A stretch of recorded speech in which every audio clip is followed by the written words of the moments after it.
That's why I can beat you with my eyes. And that's why deaf people, that's why blind people can hear a lot quicker. What did he say then? Yeah, it doesn't matter, we're not saying that. Welcome to the channel.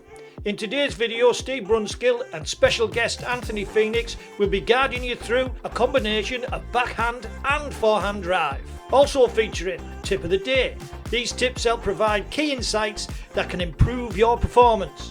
Common mistakes, a few pointers that fine-tune your techniques and steer you clear of them familiar errors.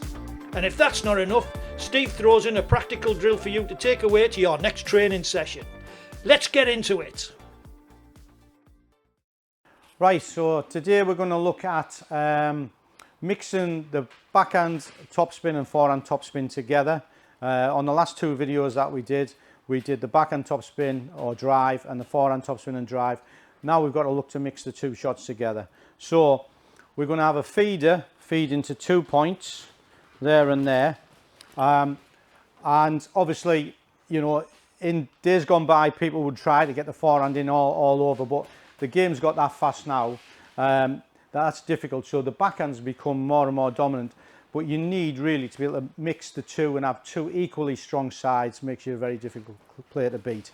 So backhand drive, we're behind the ball. I face my opponent. You can see it on my feet there that my right leg or playing leg is slightly behind my left. This allows me then to mix the shots in really well.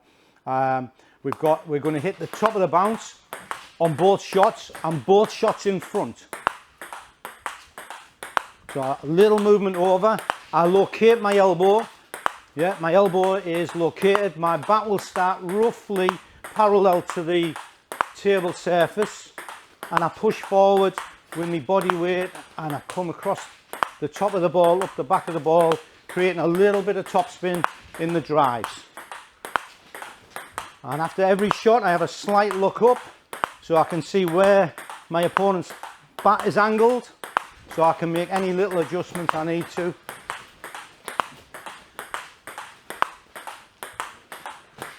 So what you'll have noticed there is my bat will finish approximately the same position for both sides. So there's my forehand drive, finish there.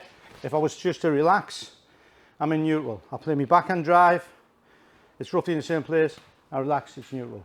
Both shots want to be similar in length as well, rather than 1, 2, doesn't quite mix in as well. Yeah, on both shots I'm pushing in.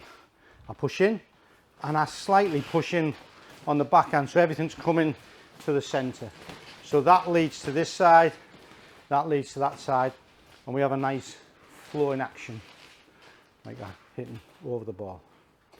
One of the most important things, keeping this elbow structured and away from the body, not tucking it in, pulling it back, kind of thing. So one more little go. So it's 1, 2.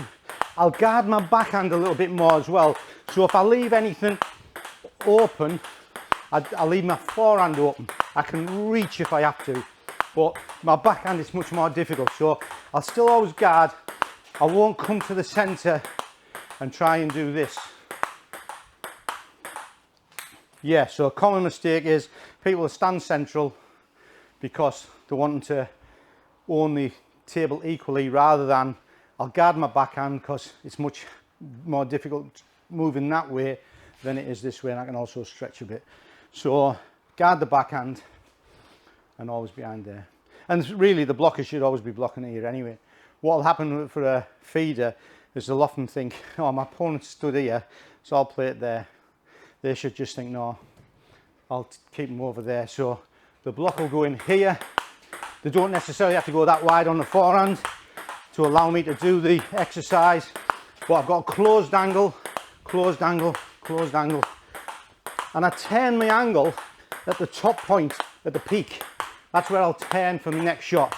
Turn for my next shot, where I don't go one, bring it back, and then I've got to change my angle. My angle will be rotated and changed here, because by then, at this point, as I'm finishing my shot, I'm noticing where the next ball is going to go.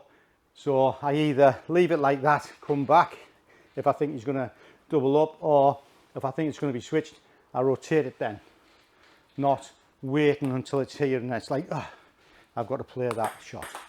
So 1, 2, and my stance for the floor camera, you can see, is roughly the same all the time. I might turn on the forehand, I might just give it a little turn out with my right foot or toe, which just allows me then to put a little bit more power in if I need to in the future.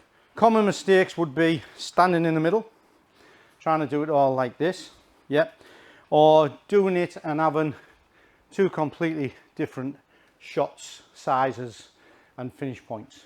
Tip of the day would be probably to do it slow enough to get it precise, and to think about this triangle in front of the body.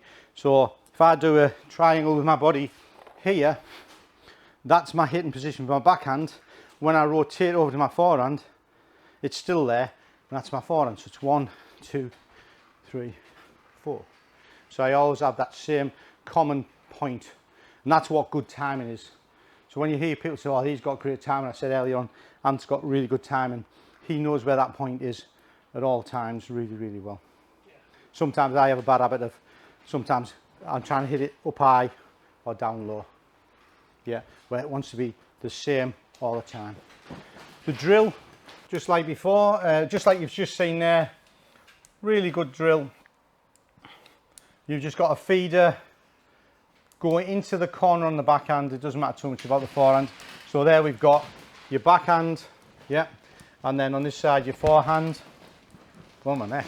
Right, into there, yeah. You can go 1-1 like I was doing, or you could go 2 backhands, 2 forehands. 1, 2. And again, you can see Anthony's feet well apart, bent knees, yeah. Heads forwards, got that lean into the ball all the time. He's not playing arms up for balance. His head's forward over the ball. Lucky as ever. There he is. And you can see that elbow, it's out on his backhand, but not too high, and then his forehand's very similar. Again, like I say, he's got a slightly lower starting point position than me, but that's because he's taller. So as a recap, we started to look at mixing the two shots together, the two top spins, a backhand top spin and a forehand top spin, that they need to be roughly the same length and similar finishing position and starting position. And this rotation that you see in my feet is helping us also to switch the body weight to take from one shot to the other shot. Yeah. Most common mistakes is being too central and reaching. Yeah. And tip of the day would be that we're looking at hitting the ball in this lovely little triangle in front of the body for both sides, not just one side. Drill, you can do a feeder, 1 backhand, 1 forehand, and so on. If you want them to work a little bit more on technique, or they're a bit slow on the feet, you might go to the feeder, 2 backhands, 2 forehands, 2 backhands, 2 forehands. Okay, right. Excellent. See you on the next one. Yeah, I got that in nice and quick. Yeah. Go on, Anne.